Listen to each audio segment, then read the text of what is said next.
This is Chargers Unleashed podcast. Here are your hosts, Dan Wolkenstein and Jake Hefner.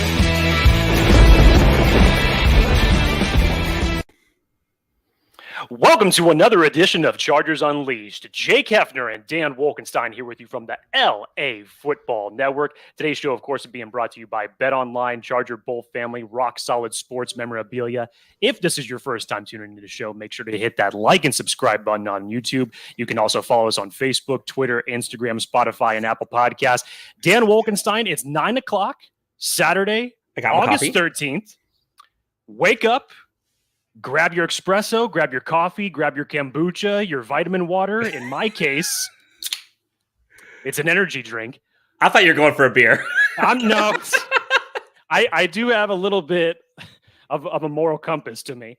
But preseason or not, Dan, we've finally made it to the first Chargers game of the season. Jake, say it with me.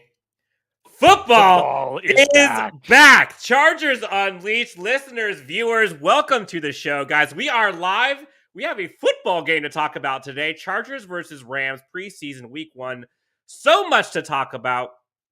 I don't know if folks saw it. We do have a giveaway that we're going to be giving out at the middle of the show. So stay tuned for that one. So I will say this. I hope folks are studied up on their history of Chargers Unleashed. I'll give you a little bit of a clue of what the giveaway is going to be. But great show today. We're going to kind of go through what to look for, storylines, some of the players we're looking forward to watching this week, specifically game 1. Jake, before we forget, over under how many times I squeal today because Chargers football is back. I'll be in SoFi. Will I lose my voice? Over under 47 times I squeal like this at the game. I mean, for my sake, I hope you don't squeal that much because I don't want to hear that. So I'll pound the under. I'll pound the under on that one. But to Dan's point, let's pay the bills. BetOnline is the fastest and easiest way to wager on all of your favorite sports contests and events with first-to-market odds and lines. Find reviews and news for every league, including Major League Baseball, NFL, NBA, NHL, MMA, esports, and even golf.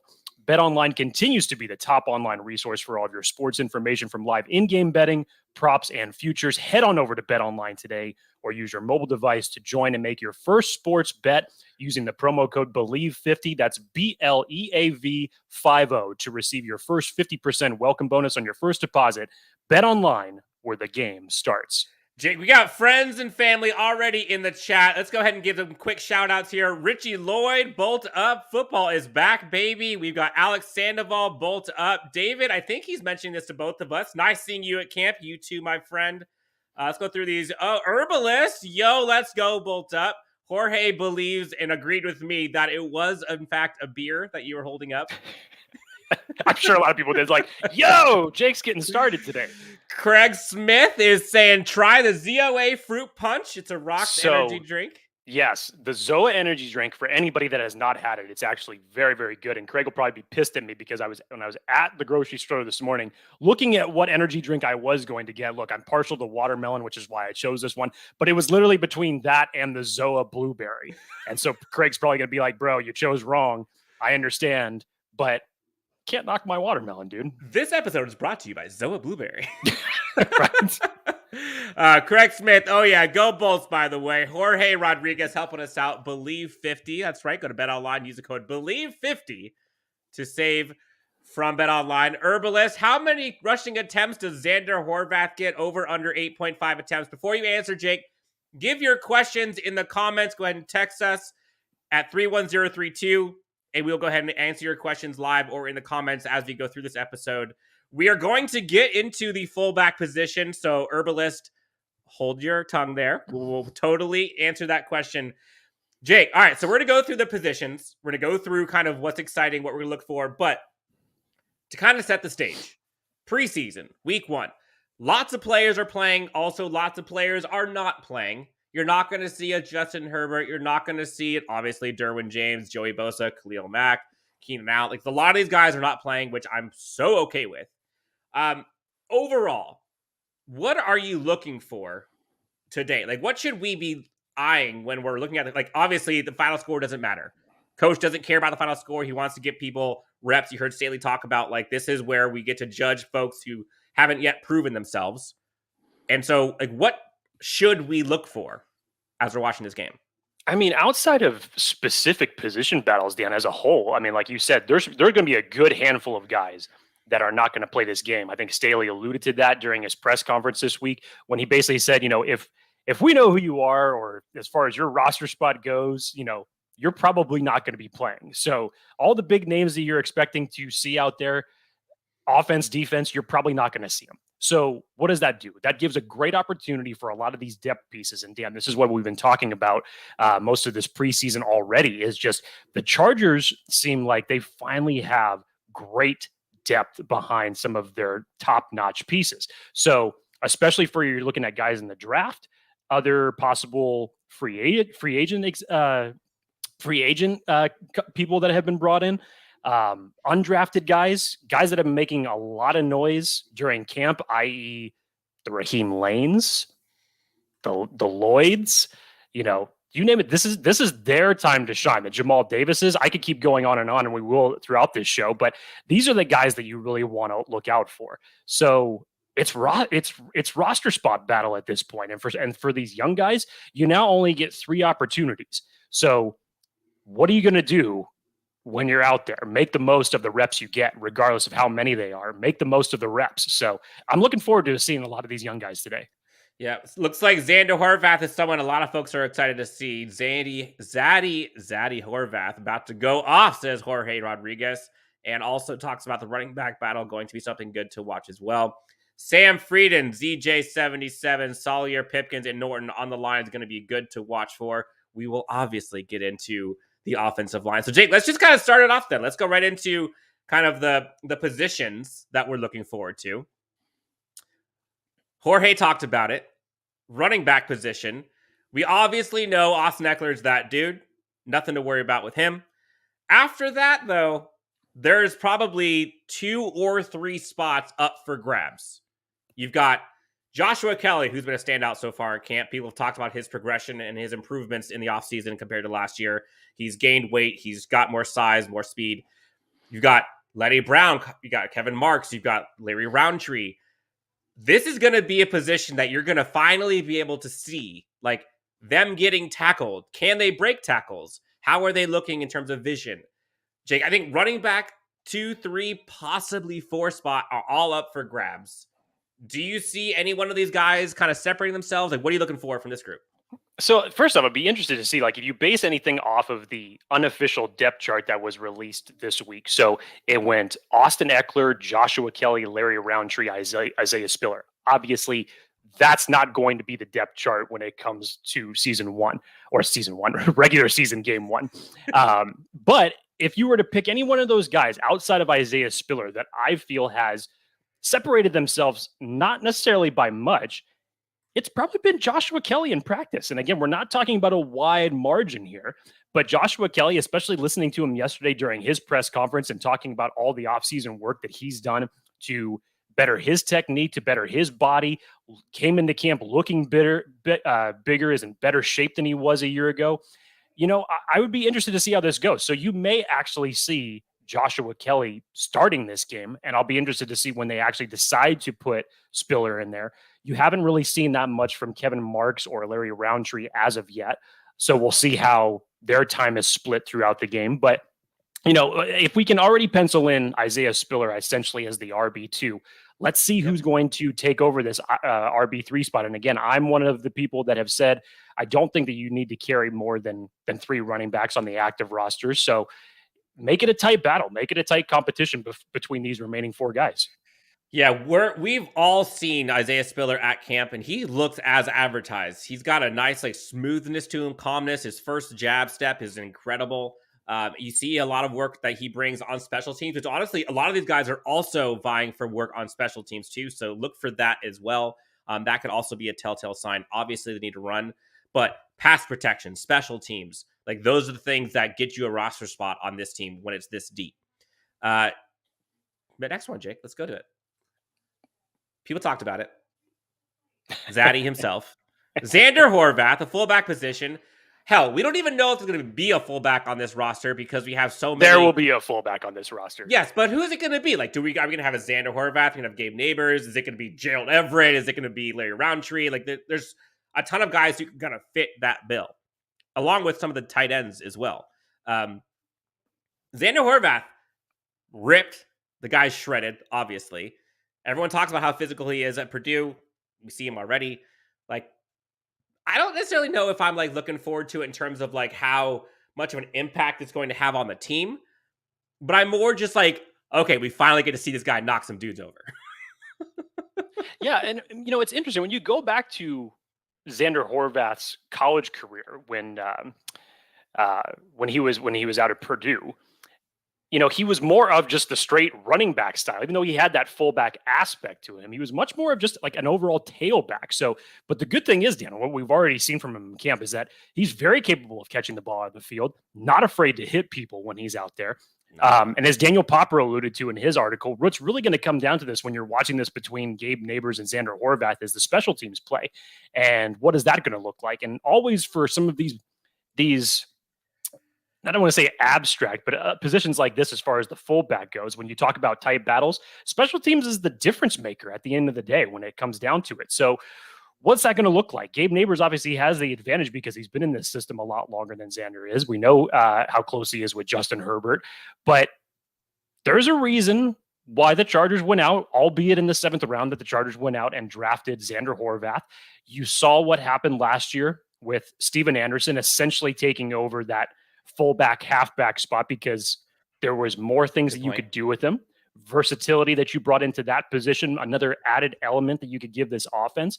And I think just from an athletic standpoint, from a versatility standpoint, I think as we go through these first 3 preseason games, Xander Horvath is going to display the versatility that he has, and that's going to what's really add the bang for the buck in the offense. I agree. Jake, we talked about running backs. I didn't even mention this. Obviously, we talked about the giveaway that we're going to be doing here in a bit for folks live on the show. We also have an Isaiah Spiller signed mini helmet giveaway. It's right here. It's on our Twitter account. Go ahead and you can do it on Twitter or on Instagram. But essentially, go ahead and hit the follow and subscribe and or tag a friend, depending on if you are on Instagram or on Twitter. And you get a chance to win the Isaiah Spiller signed mini helmet, who just turned 21, finally can drink. Something other than non-alcoholic beverages. I believe we are announcing the winner of that on the 16th. So go ahead and enter for your chance to win that one as well. Jake, a question came in here about, are we going to see the old Joshua Kelly? Now, I want to touch on this for a second. And this is a good question because the old Joshua Kelly, depending on how far back you want to go, if we're going to last year, fumble issues, confidence issues, didn't really get to see the field, and really didn't show much impact. You remember the goal line fumble that everyone was just like gutted by. He was asked about this by Matt Money Smith and Chris Harry on the latest Chargers Weekly about kind of what it's like to kind of get through that, what he's gone through this offseason. And he kind of alluded to the idea that like he needs to, he acknowledged the fact that mistake or those mistakes got to him more than they should have. And he took this offseason to kind of get his mind right, to kind of get his body right, and to focus all of his energy on being the best Joshua Kelly he can be. And he bulked up, and he's working on kind of using that mistake, quote unquote, as fuel. Talked about like, hey, even the Tom Brady's throw interceptions. Now, is he as good as Tom Brady? Obviously not. But he's kind of talking to the fact that people make mistakes. It doesn't define you. So I do think that he has grown both physically and mentally. So I don't know. I don't think we're going to see the old Joshua Kelly mentally. And I hope that physically, with kind of this new physique that he's got and kind of this new offensive line, got the new running back kind of competition, I think he's going to look good. I mean, he's looked good so far, but it's a question to look for. Would you agree? 100%. But, I get it because you go back to his rookie season and then through those first couple of weeks, there were really, really good flashes of Joshua Kelly during his first year in the league. I was a big fan of him coming out of UCLA as far as bringing him in as a running back 3 at that time behind Austin Eckler and Justin Jackson. But you've seen the ups and downs, as you mentioned, Dan, the fumble issues that he's gone through, the lack of just overall visibility that he's had on the field as far as where to run. And when you hear these comments, it just seems like a new Josh Kelly. So I'm gonna agree with Jorge in the comments here. No, you're not going to see the old Josh Kelly.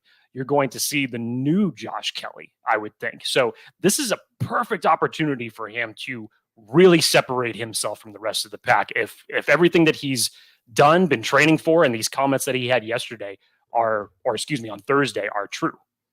Yep. Reality Check comes in here first, gives us with the bros, and then also says, Josh Kelly, I was down on, but I'm willing to take a chance after that interview. Jake, I don't know. Did you did you listen to? I know he had the press conference. He had the interview with Matt Money, and it was good just to hear him. I mean, he's always been positive. Everyone loves his smile; it's infectious. But to hear him kind of use that as a learning experience, I think was something that I wasn't expecting, and it was Sam Frieden actually talked about this in a comment here. You can hear Eckler's influence in how he speaks now, which is a good point, to be honest.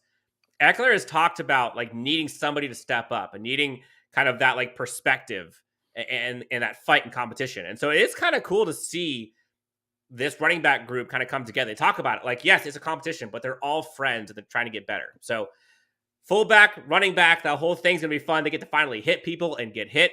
Show us if they can break tackles, show us their moves, etc., as well as special teams. Moving on, Jake. This is going to be an interesting one.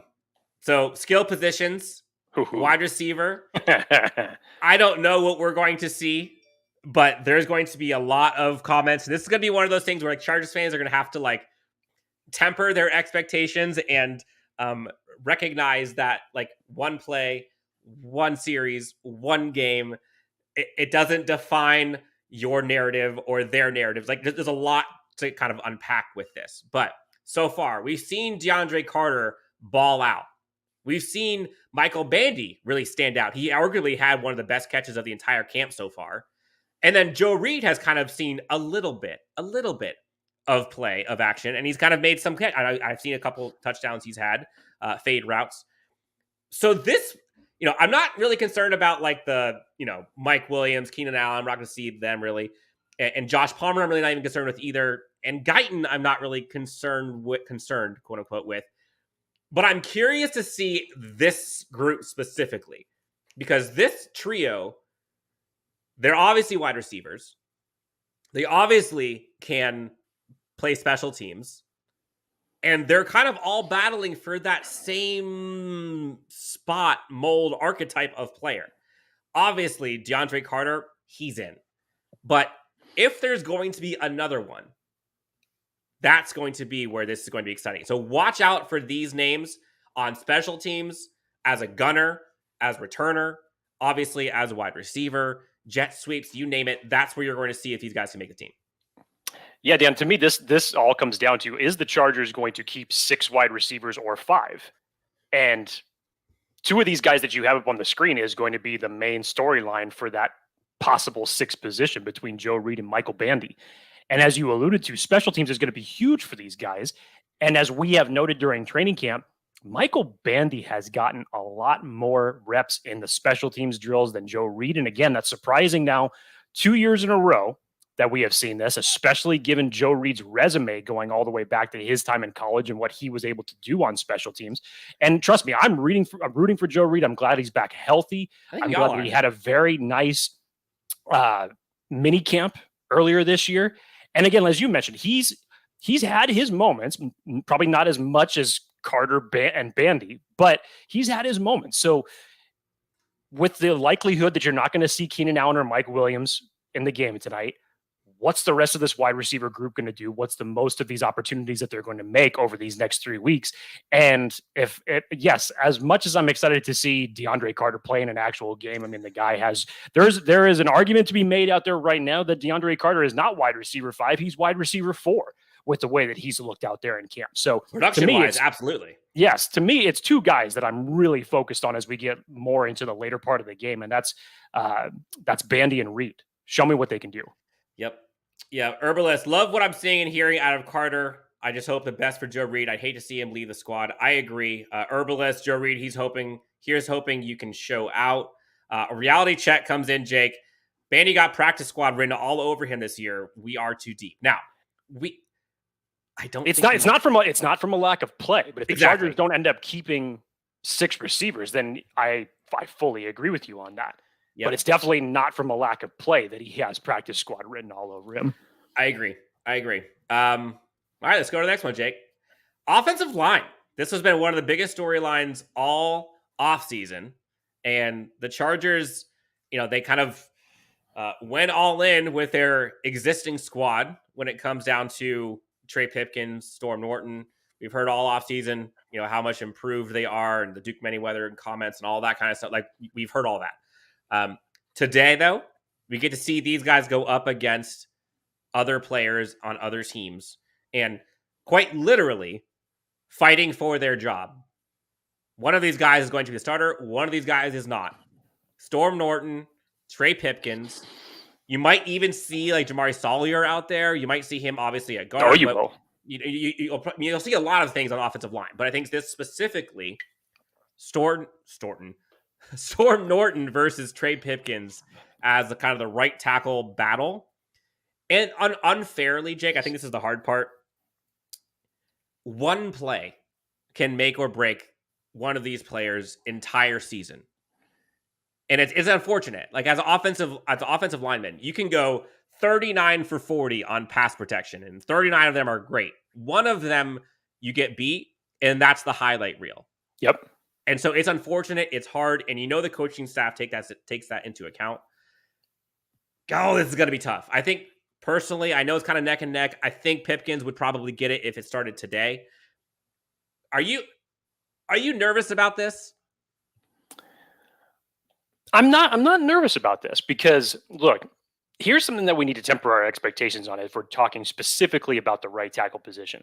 What has been noted and alluded to by guys like Daniel Popper, by the coaching staff, is that this position at right tackle, as far as the battle goes, we really are not going to know who's going to be the starter until just before the regular season. Because if you go by what they've done during training camp practices, they have alternated Norton and Pipkins on who gets the first team reps every other day. It sounds like that's the exact same thing that's going to happen here over the next 3 weeks of the preseason games. If you look at the unofficial depth chart, it looks like Storm Norton is going to get the first team reps today, that Pipkins will come in after him. And then next week, you'll see the exact opposite, where you'll still see Pipkins take the first team reps, and then Norton will follow. But I truly believe that this is going to be a big time question mark all the way up until the regular season. Unless there is a handful of either positive or negative plays that could really just show their cards in that circumstance. So right tackle, let's just ride this wave over the next 3 weeks, because nothing is going to be solidified here until really just before the regular season. But other guys that you were talking about there, Dan, in terms of the offensive line goes, if we're, you mentioned the Solars, you mentioned the Brandon Hymases of the world, other guys, Foster Sorrell, who is the most likely backup for Rashawn Slater right now. Yes, you said Will Clapp. Dan, we've seen some good reps in training camp from Ryan Hunter, for crying out loud. So I'll be interested to see what these second and third team offensive linemen are going to do out there. And again, in a position traditionally that the Chargers have not had very good depth pieces, let's see what these guys can do. Who do you think is going to be left tackle today? There's a question came in. Let's see if I can find it real fast. Reality Check asked the question, who's starting at left tackle tonight? It wouldn't surprise me if it's Foster Sorrell, because that's what it is on the depth chart. I think as the game goes on, maybe you see Hymas switch over to that spot, even though he's more predominantly on the right side. Trey Pipkins is always your emergency swing tackle, essentially, but I still think that they're going to predominantly put him at the right spot. Zach Bailey's also on the depth chart under the left tackle designation. So, it could be a multitude of people, but I would think if Rashawn Slater's not playing today, then it would probably be Foster Sorrell would be the first man up. Yep. All right. We are closing in on the Chargers Unleashed giveaway that we're going to be doing here. Let's do it after the next group of positions. And just as a quick preview, we're going to be giving away LAFB t-shirt of choice. Go to the LAFB shop. Of course, if you don't win, use the code Unleashed, save 25%. You can get the Fourth and Staley. You can get the I'm Not Effing Tired by Joey Bosa. You can get the rally towel that you can bring to SoFi. And what's the one you're wearing, Dan? You can get the cold beer hot takes cold beer, which I honestly think we might have to look out for Jake later on this afternoon. By the time we get to the football game, I wonder how many of these he's going to have. Is he going to have more hot takes or more cold beer? We'll find out. That should be the new line on Bet Online to bet on. Over or under 10 by the time the game rolls around. And you can decide if you want it to be hot takes or cold beer. I have a nice Saturday plan. What can I say? Aside from the game, I have a very nice Saturday plan. As you should. And the newest addition to the LAFB merch is going to be the quote-unquote paid actor that you see so much on social media. But we did a little fun thing with it, put some lightning bolts in the quotes and put a nice, huge lightning bolt in the word paid. We're all paid actors at this point. You saw it at training camp. Let's bring it to SoFi. Let's have some fun. The winner of the giveaway is going to get their shirt of choice. We'll go ahead and announce that here in a second. Jake, let's move on to the next position. Okay. Defensive line. And by the way, we did see some comments here about questions on the offensive tackle. We'll get to that in a second. We all know, obviously, that we have issues or had issues, at the defensive line, specifically run. They went out and got Sebastian Joseph Day, Austin Johnson. We know that narrative. Currently, and again, it's by Chargers communication, so take it with a grain of salt, but I believe they have Tillery over Morgan Fox as a quote-unquote defensive end. I don't see that happening. No. And then you've also got Fehoko in there, who's been balling out during camp. I think he had a pick 6 already. Defense pick 6 for Fehoko? Yes, I think he did. Which you remember him like rumbling? That was Gaziano. That was Gaziano. Was it?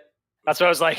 Fehoko had a pick 6. No, it was Gaziano. All right, well, we're seeing the big guys get touchdowns. All right, that means that we're seeing something good. So overall, defensive line, again, similar to the running backs.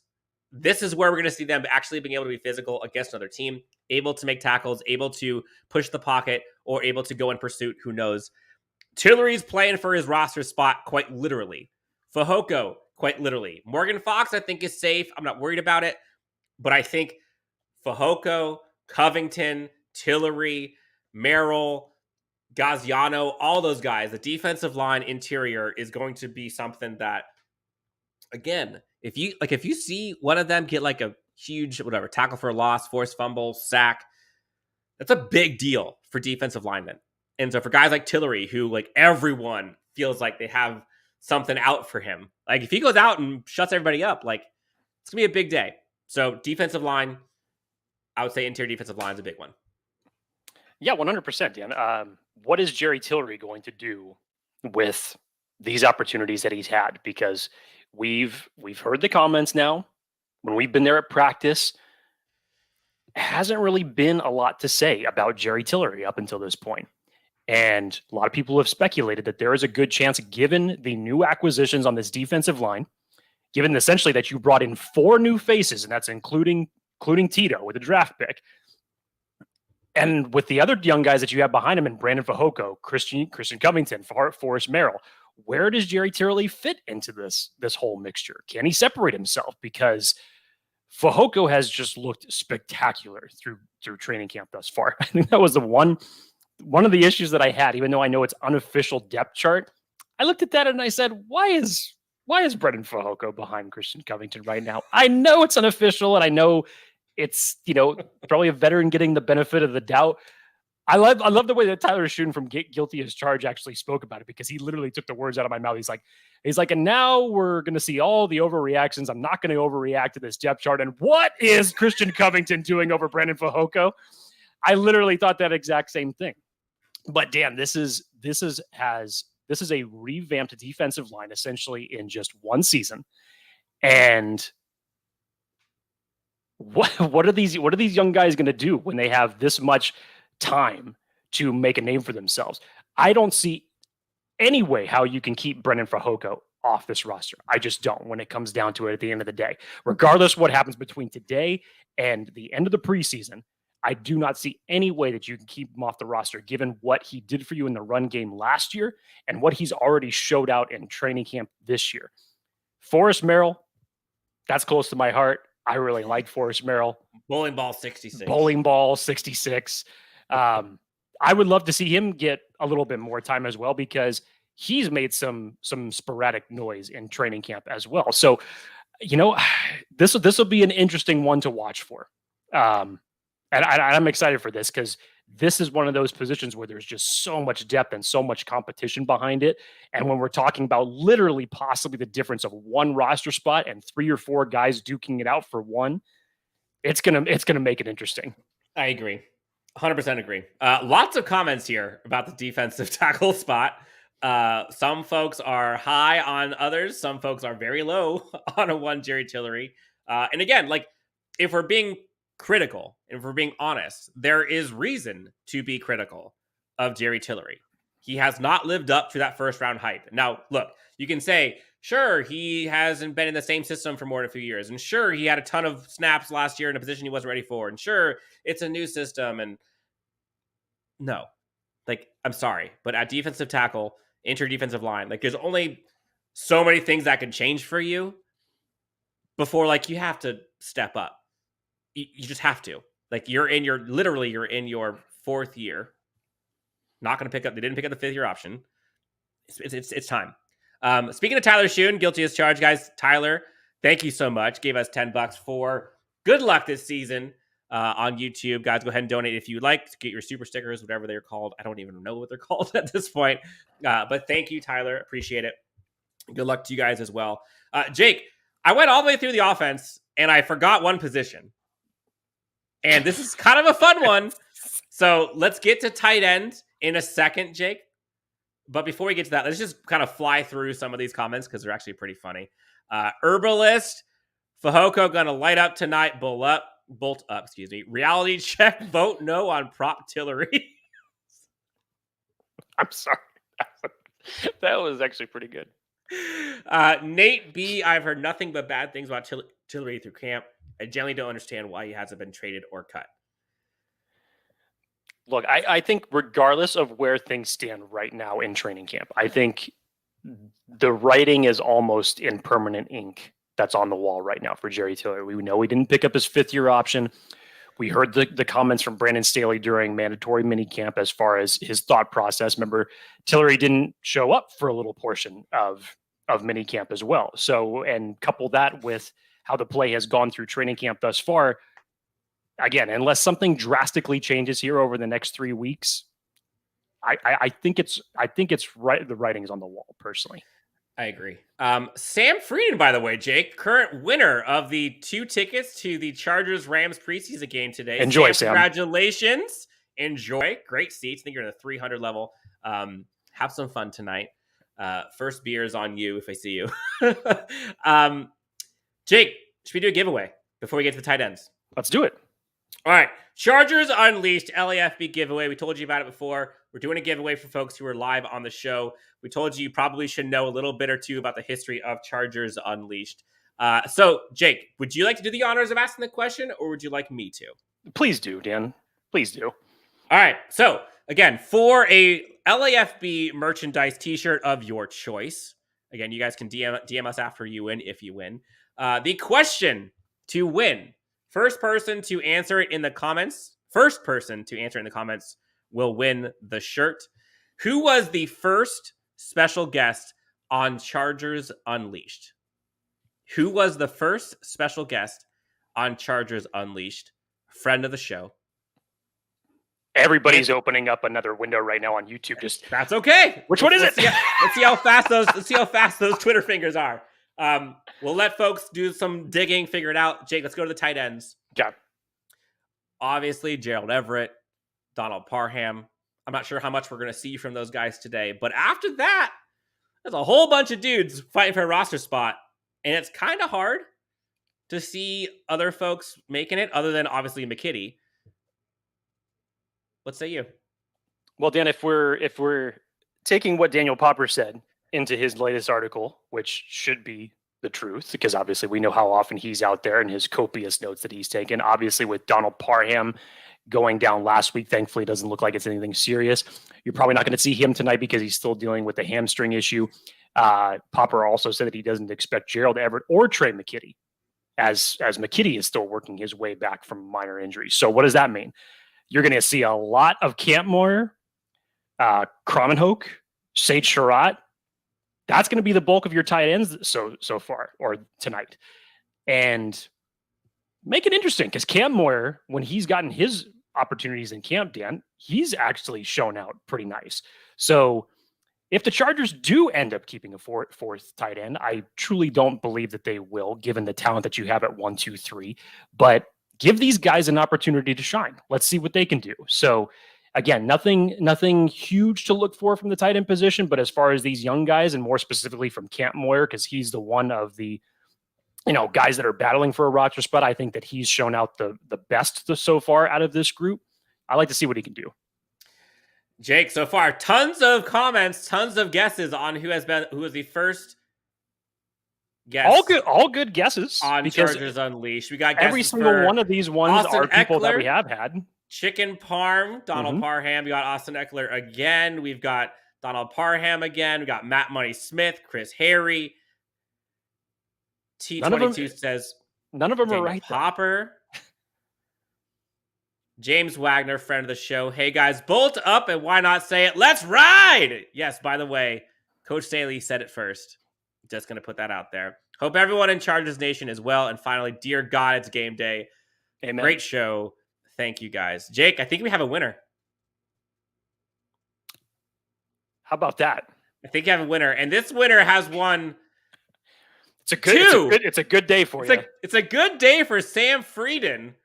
Yesterday wins the Chargers Rams preseason game. Today correctly guesses, quote unquote, guesses the first guess of Chargers Unleashed. It was the one and only Trevor Sikkema, friend of the show.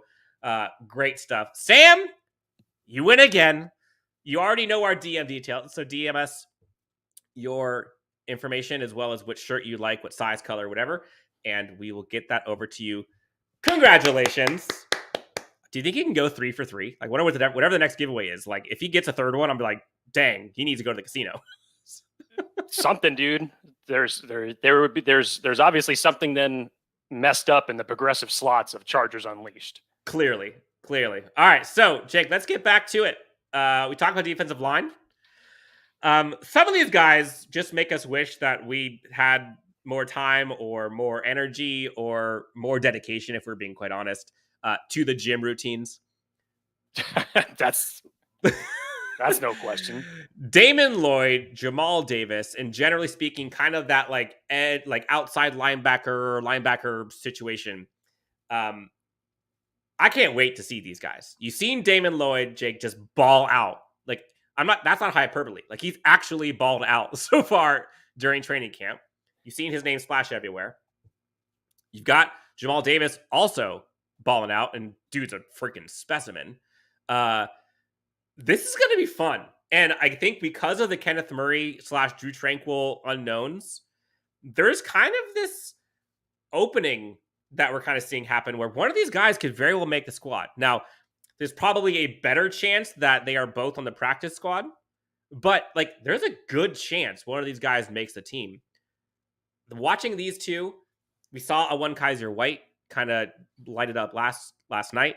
Should they light it up? He had an interception. I was just going to mention that because the new 4-4. Jamal Davis is wearing 44, and immediately my mind just went to Kaiser White. And I know what he did last night in the Eagles game, and that could be the reason that I drink my first alcoholic beverage today. What do you say to that? Hey, every time I see a 4-4 make a play today and you drink, and if you get buzzed, like that's a great day. But overall, like this is going to be fun. This is going to be the first time, like the running backs we talked about, they can finally hit somebody. They can finally tackle somebody. They can finally get a sack, and they can finish something. And this is, again, one of those positions where one play can get these guys on the squad. And so these guys, Jake, in my opinion, are on one of the most volatile positions where like they could get it. If they get a splash play or two, like that might be their ticket. Yeah. This is going to be an interesting battle, Dan, when you talk about it. I think that it may be more of an opportunity for Damon Lloyd to make this team, given how he's come out in training camp thus far. And as you had mentioned, the injuries that are taking place at the inside linebacker position. Thankfully, we get Drew Tranquil back late in this week in practice. Kenneth Murray obviously still coming back from his injury, but Nick Neiman and Amon are both battling injuries as well. So Damon Lloyd is going to have a prime opportunity tonight alongside the likes of Troy Reeder. And Popper said that he does expect Kyle Van Noy to play in this game. So I'll be interested to see how long, what capacity, and what that looks like. Obviously, when you're probably going to be putting him more at the inside linebacker position than you would be at edge. But Damon Lloyd has a prime opportunity here to continue this vast role that he's been on in training camp because he's been fast, physical, looks great in coverage. I'm really excited to see what he's going to do. And then Jamal Davis that you have up here, Dan, it's like, you know what the weird part about it is? This picture just doesn't actually do it justice. If you've ever gotten a chance to look at Jamal Davis 10 feet from you, the dude is just like a jacked beanstalk. He really is. And when we're talking about another position that has some flex as far as, are you going to keep 4 edge rushers or are you going to keep 5? And I know who was it? Was it Ty Campbell that wasn't practicing this week? So I think he's dealing with another injury. So this is a prime opportunity for Jamal Davis, who also has been impressing during camp as well, to get some good reps under his belt.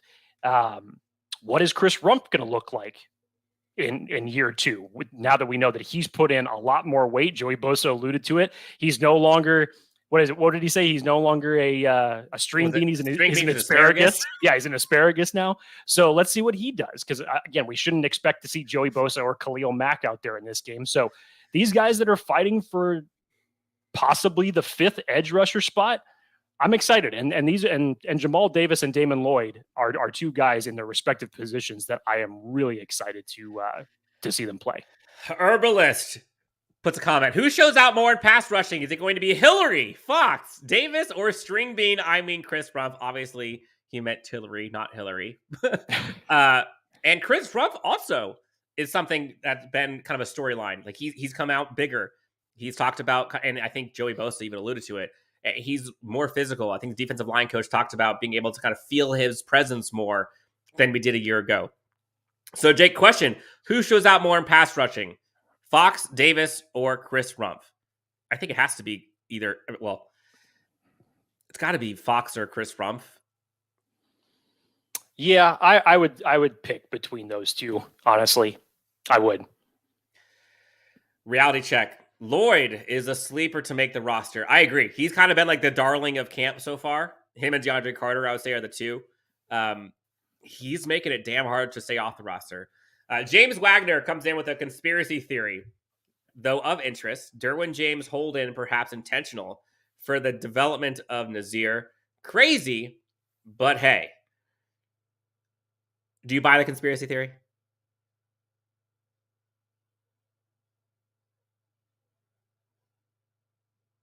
Jake might be frozen, so he might not be buying anything. I'll answer that while Jake comes back. I don't necessarily know if it's a conspiracy theory, but I will say, like, I do think that there is kind of a secret handshake in the background going on where if he already has a deal in play, then, maybe they're like, you know what, screw it. Like, we don't need you out there. We don't need you risking getting hurt. We've seen that happen before. We trust you. You're going through walkthroughs. Like, it's fine.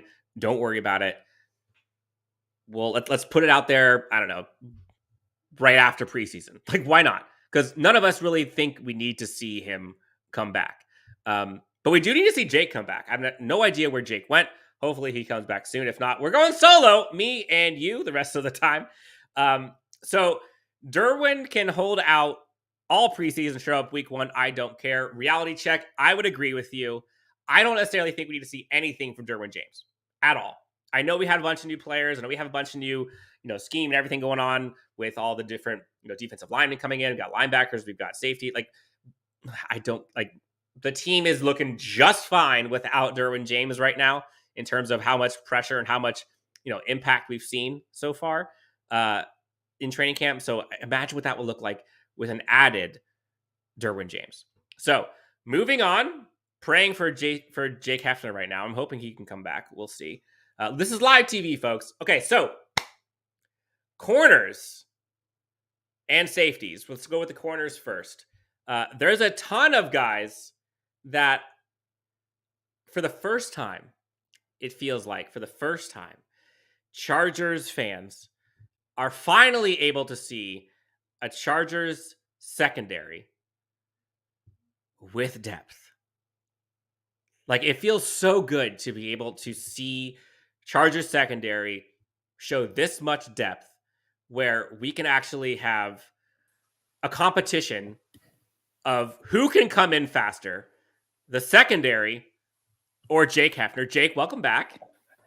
What can you say about live TV?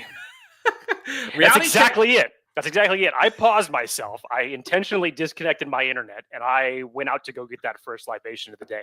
Trust me, it's going to be coming a lot faster now. I guarantee it. There we go. So I apologize if I was in mid-sentence going back to James Wagner's question. Dan, you probably, take the washcloth. You could wipe the sweat off your brow. I'm back.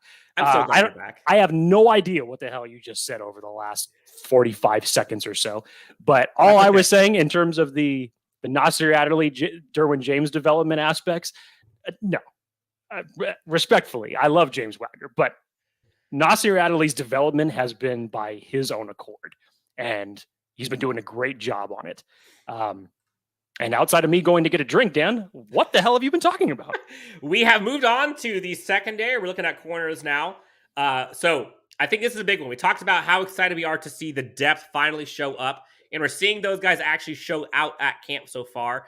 We look for that to continue. So guys like Jazir Taylor, Dean Leonard, Brandon Sebastian, Keeman Hall, Tavon Campbell, all of these guys are fighting for that back end of the secondary roster. You already have a J.C. Jackson, Asante Samuel Jr., you got Michael Davis, got Bryce Callahan. Like, it's already 4 guys locked and loaded. Don't have to worry about. We're now looking at CB 5, 6 as the guys that are going to be looking to kind of showcase talent. Jazir Taylor has been looking really good in the slot. Dean Leonard looks like he belongs, has gotten physical. You've seen him go up against Mike Williams, seen him go up against Keenan Allen. He looks like he belongs. Yes, he's gotten beat, but he's also a rookie. But he's not intimidated by folks. Keeman Hall and Tavon Campbell, they're used to this team. They've been here. Again, like, people want to give them flack for, some of the poor play. But again, like, they were expected to come in and go from CB 4-5 to all of a sudden be your CB 2. And that's not really sustainable. And you saw it last year, like in the Vikings game, they just got absolutely torched.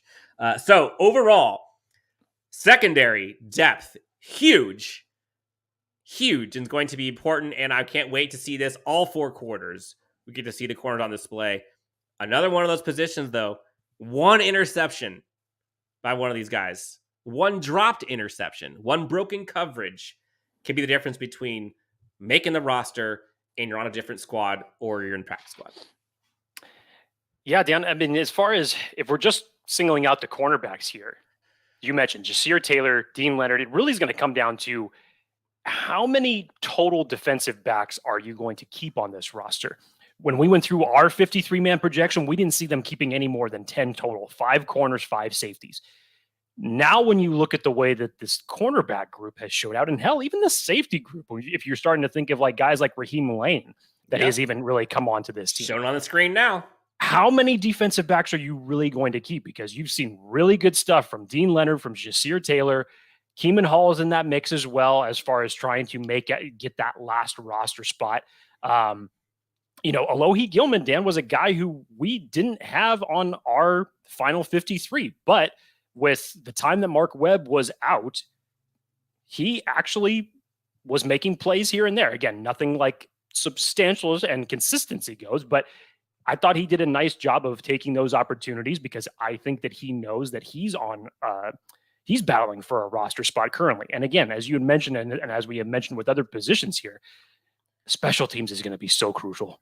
It's going to be so crucial for these guys when you're talking about young guys, back end of the roster. What's the difference that you're going to make outside of your defensive plays, the plays that you're going to make in special teams coverage? It's going to be interesting. And we've heard Brandon Staley talk about it a lot where, there's corners and safeties, but it's really just like secondary defensive backs in general. And so, like, yes, you can kind of lump like the safeties into one bucket and corners in another, but I don't think Staley really sees it that way. So yeah, Raheem Lane has shown out so far. Like, he's been a bright spot in camp so far. JT Woods, I think folks talked about like things were going a little quick for him, but he's kind of starting to kind of come to his own which you would probably expect from a rookie. JT Woods just has like the sheer athleticism and the raw talent where if he could put it together and he could be on the field with a Nazir Adderley and Derwin James, like that's going to be insane. It is interesting though, Jake, kind of going to the corner side, like Jazir Taylor, Dean Leonard, Brandon Sebastian, Keeman Hall, Tavon Campbell. Like there's so many guys, but like of that group, I think you got to say it's Dean Leonard. I think it's tough because you've got Tavon Campbell and Keeman Hall, who they're NFL players. They've played in the NFL. They've had some up and downs, but they're here. And then you've got Dean Leonard, Jazir Taylor. Maybe the question is like, which one of those would you trust more? Like, would you trust? Like, would you trust like the rookie with potential, who's kind of shown out, but it hasn't been on the big stage yet? Or would you trust the guys who have been in the system, who have played real NFL meaningful snaps, maybe haven't played the greatest, but like have that experience? Like, which one of those would you want? Well, Dan, you kind of have to ride that line between where one side you have, what have you done for me lately? And then basically everything back to being square one. So if you look at Keeman Hall, yes, he's got more experience than the likes of Dean Leonard and Jazir Taylor. But when we're talking about actual playing time, we know what that looked like for Keeman Hall. So big question for him is, has he made any adjustments to his play? What improvements are we going to see outside of training camp in a real live game? And then for guys like Dean Leonard and Jazir Taylor, the reason to really be so excited here is that both of these guys, between the two of them, can excel in different corner spots. Dean Leonard is going to excel on the outside as long as he keeps progressing and moving forward.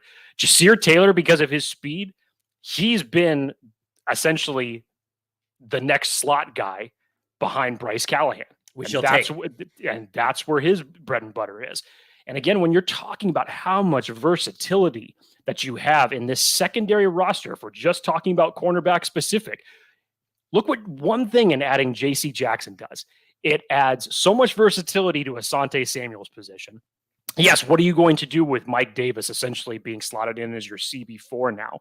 You bring in the likes of Bryce Callahan, who has the slot situation on lock right now. And then you have these other versatile pieces to spring around them.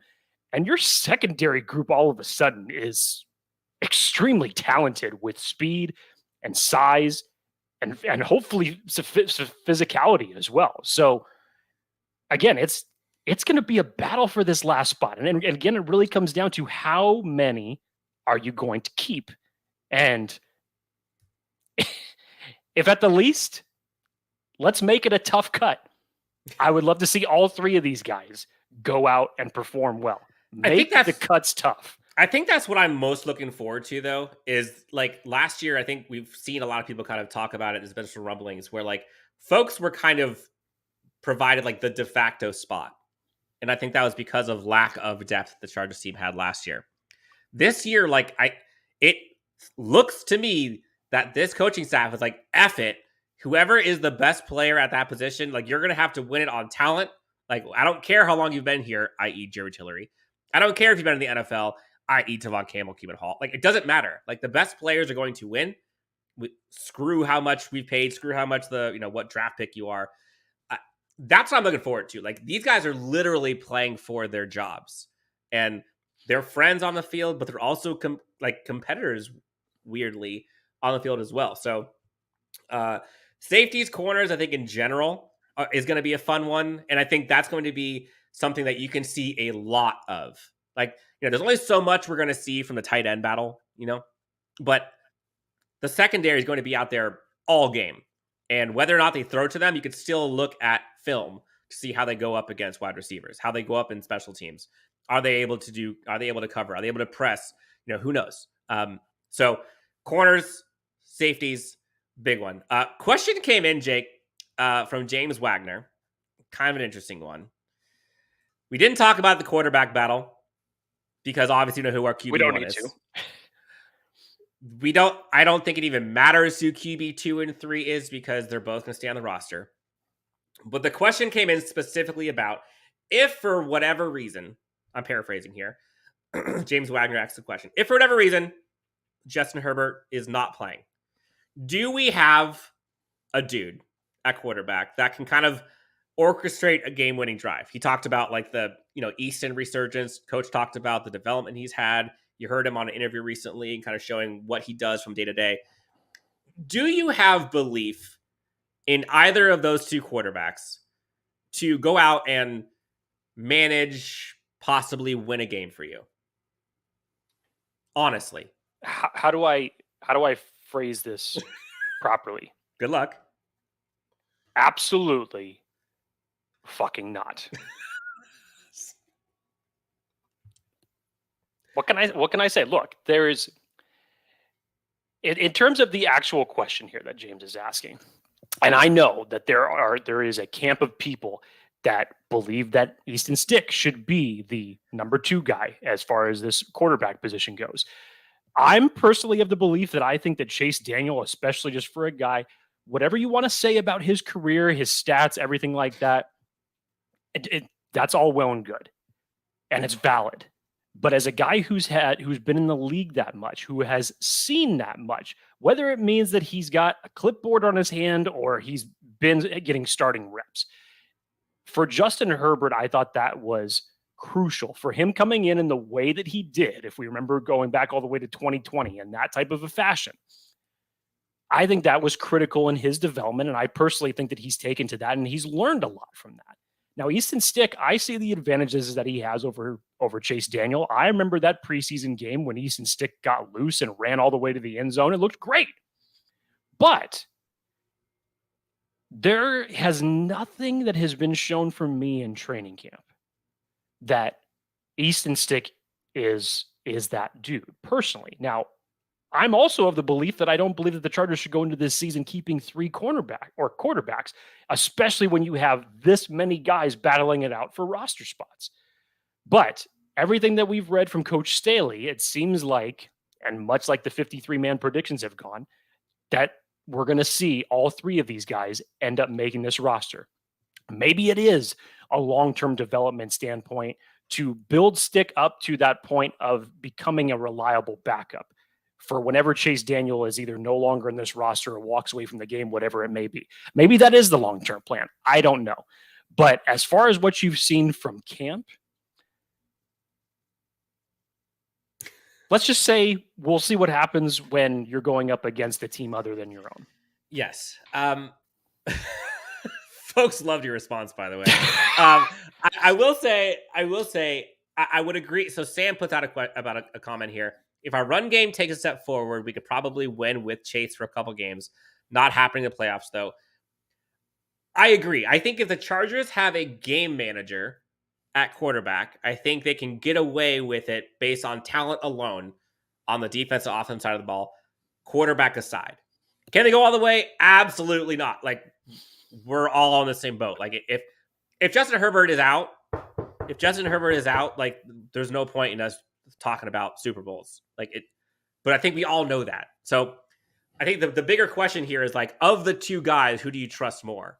And personally, I think I trust Easton Stick less than I do Chase Daniel. Like, I see, given what the team I think would need from that position to win without Justin Herbert, I think Chase Daniel gives them kind of that calmness, gives them that, like, the experience and the game manager stuff that Easton Stick just doesn't have yet. Sure. So that's who I'm going with. But again, like, I don't even want to think about that because that's not fun. We're wrapping up the Chargers Unleashed live show, getting ready for week 1 preseason. Man, it feels so good to say the Chargers football is back. Let's get into kind of maybe some predictions or what people think we're going to see today. Folks in the comments in the chat, give us your predictions, things that you either want to see or will see today in preseason game number 1. We'll go ahead and kind of rapid fire put them up on the screen as we go through. Jake, is there anything that you think that we can be surprised about in terms of, like, storylines or things that we've not even talked about that, like, can all of a sudden, like, bam? Like, I know we didn't specifically talk about Otito, like, defensive line in general, like, they can show up. Like, but outside of kind of what we talked about, like, is there a storyline or is there something that can kind of come out of left field. All of a sudden, like, bam, like Chargers news goes crazy that we didn't discuss. I would probably say you have the most potential of this to happen in the running back position. We have not heard much from Letty Brown or Kevin Marks throughout this entire training camp. Great point. And as we get later on into the game and they start handling more of the reps, you would like to see something from them that just makes you say, wow. With the way that Letty Brown and Kevin Marks have been hyped up as undrafted free agents and what they did during their college days, again, they're essentially just in a log jam and in an unfortunate spot, given the fact that there's 3 or 4 guys ahead of them on the depth chart. So whether it's on this team or another team that they're just trying to make good film tape for, I would like to see something from one of those 2 guys because honestly, haven't seen much in training camp, and that would be a nice surprise. Question came in, Jake. How many roster spots go to cornerback and safety as you guys see it right now? I think we talked about it. I think the magic number was 10. I think we got 6 and 4. That's normally how it goes. It just depends on how you want to split it. Do you end up keeping 11? But again, if you keep 11, that means that you subtract from one other spot, most likely on the defense. Again, and you can't subtract at linebacker. You just can't. You can't afford that right now. But again, here's my point of why you should only keep 2 quarterbacks because it gives you more flexibility elsewhere. But that's just me. I still say it's going to be 10 at the end of the day. However, the Chargers want to split that's where it's really going to become interesting. So real quick, because you got Mike Davis, obviously. Yep. Asante Samuel, that's 2. J.C. Jackson, 3. Bryce Callahan. That's 4. Derwin James Taylor. 5. Real quick, Derwin James 5. Nazir Adderley 6. And then obviously J.T. Woods 7. You got 3 more slots. Alohi Gilman, Jasir Taylor, Dean Leonard. Did I even say Mark Webb in there? No. Boom. I personally think that Mark Webb should have the advantage here, given the fact that Brandon Staley has talked about their expectations that they had for him last year. Now, unfortunately, he's been hit with the injury bug again. Thankfully, he came back to practice this week. So I would love to see a lot more from him. And again, we talk about these guys in the defensive backfield. What's really going to separate them, Dan? It's going to come down to special teams. And if you were to point at any one person for that, you kind of have to give the nudge a little bit to Alohi Gilman as it relates to the special teams. If we're just talking about the safety battle, me personally, if I was to separate my 10, given with what we've seen from training camp, I'd say you keep 4 safeties and you keep 6 cornerbacks. But it's just 4 safeties. There's no way you're keeping Alohi Gilman. Over Mark Webb, if he's healthy? No, I wouldn't, because Mark Webb, I think, is just a much more versatile chess. I think it's going to be 11. I think it's going to be. I think it has to be 11, and they figure out where that gets taken away from on another position. But like, look at how many guys there are. Like, I personally, Mark Webb should make the team. Then you got the 6 guys already talked about, and then Jasir Taylor, Dean Leonard, both those guys are fighting for it. I don't know. I don't think Alohi Gilman, if it was me personally, I don't think Alohi Gilman fits the mold of what Brandon Staley is looking for. When you look at him compared to Mark Webb, compared to a JT Woods, compared to Nazir Adderley, compared to Derwin James, he's just kind of the opposite side. Like, there's a lot of guys that need to fill those 3 spots. And so I think Jasir Taylor, Dean Leonard, Mark Webb, those 3 guys, I think, but then you also got Keeman Hall, Tavon Campbell. Like, there's so many of these corners are going to get picked up somewhere else. Not enough roster spots for a lot of guys that are battling for these type of positions. No. Predictions. So let's go through them. Zion with 2 pancakes today. Pancakes honestly sound great right now. They do. Richie Lloyd comes in with this game in week 17 is going to be a preview of the Super Bowl. Jake, imagine an LA Super Bowl. That would be so fun. The national media would hate it. People around the country would hate it. I guarantee you they would hate it. We would love it. It would be the best. Would love it. It would be the best come up We story. would love it, but the national media would hate it. Solo Man references 4th and Staley. Remember, get the hat at LAFB Network. You can go to the shop, use the code Unleash, get 25% off. Go for it. 4th down inside the 40. Which 40? Hopefully not our own. See, I think it's more of a like a bold prediction. If it's I think we will see it. I mean, it's the preseason. It's the preseason. So if you're gonna do something that drastic, what the hell? East and stick. The down is 3rd and 17, and we're gonna go for it inside our own 40. Our own 40, just for kicks. Let's go. Let's see what happens. 4th and 23. Let's go for it. See if you can do it. Jake, I don't think we're necessarily. I mean, okay. I asked the question. One thing that I think could be a storyline, if it were to happen, that we didn't talk about, if we see 5 field goals today, and we see attempts, and we see 2 for 5.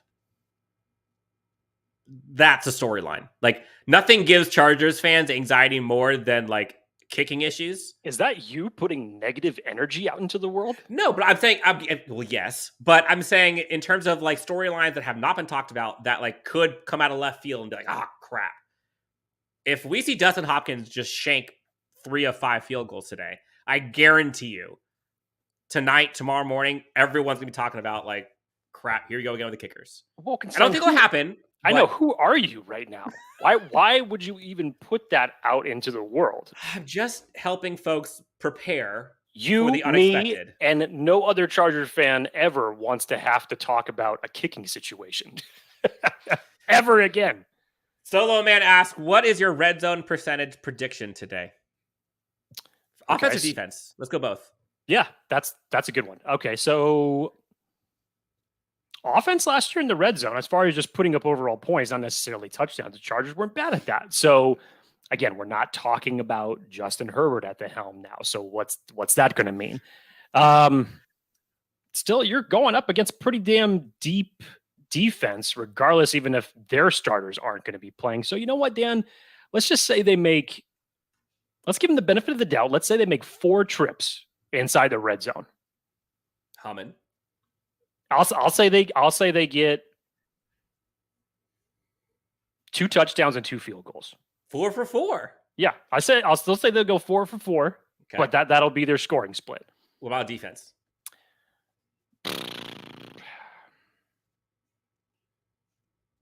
I think defense is going to ball out today. I can't wait to see this defense. They could. Oh. I would love to see them take the Rams 1 for 3 if they end up getting into the red zone, but I highly doubt Jake used to be Chargers homer. We're talking about preseason, guys. Let's not forget that. We're just look, anybody that can correctly wager on preseason games. I was just thinking that. You and I need to talk. Whoever bets on preseason games, I'm like, that is bold. Like it's bold, and if you win, it's even better because I need to talk to you then. 100%. This has been a fun one, guys. For folks watching, tuning in, be sure to hit the subscribe button on YouTube. Again, go hit the giveaway on Twitter for Isaiah Spiller. Just had his 21st birthday. We're giving away a signed mini helmet. Jake, we've got a ton, and this is no hyperbole, a ton of giveaways coming up after this one, all across the season. From now till 2027. It may end up extending past September. So yes. if you enter for this Isaiah Spiller giveaway, again, the giveaway will conclude on Tuesday, and we'll announce our winner for that. Do not feel distraught if you are not a winner for it, because just like the Mike Williams signed mini helmet, there are a plenty of other giveaway items that we have that we're probably going to drop at some point next week when this giveaway completes. So make sure you keep eyes peeled for it. Make sure you enter and follow the rules accordingly. Have a lot of great items for you guys to give out. Yes. Shout out to Rock Solid Sports Memorabilia. They've got a few signings coming up. Mike Williams has a signing. Keenan Allen has a signing. For questions, or if you'd like more information on where you can get your memorabilia signed, send us a DM. We will happily put you in contact with them to get things moving. Jake, Denver Henderson wants you to pay the bills. I already paid the bills. We've already paid the bills. I already paid the bills. Our friends over at Bet Online, use the code BELIEVE50. We've done our job. Jake, anything else we want to tell the good friends of Chargers Unleashed before we get ready to start drinking either non-alcoholic or alcoholic beverages? Whatever your Chargers preference. week. Chargers got football today. I'm so Whatever excited. your preference, football does not discriminate between alcoholic beverages and non-alcoholic beverages. Oh. That's a fact. So Yes.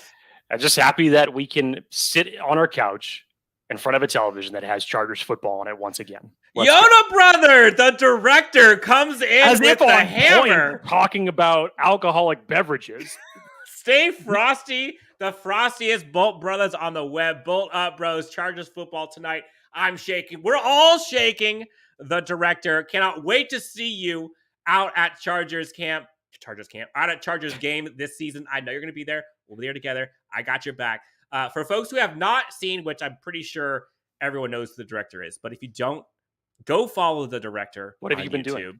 What have you been doing with your life? He gives us absolute fire content all day long. Shout out the director. Football is back, Jake. Richie Lloyd, Chargers football is back, baby. Can't wait for the live show. I think the director does like live streams during the games. Yes. If you're wanting some more fun, go check it out. Guys, thank you so much for tuning in. This has been a fun one. So much to look forward to for this game. Again, hit the like, subscribe, leave us a review on Apple Podcast. Do your thing, guys. Thank you so much for all of your love and support throughout this entire process. Training camp has been fun. We will be out at training camp again next week, and we'll be at FanFest. We'll have some more coverage for you guys, so don't worry about that.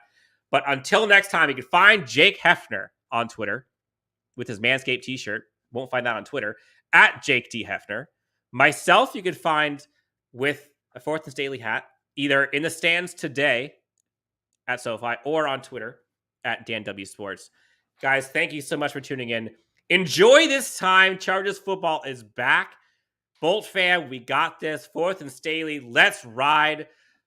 Jake, I'm ready. Are you ready? Let's go watch some football. Let's go.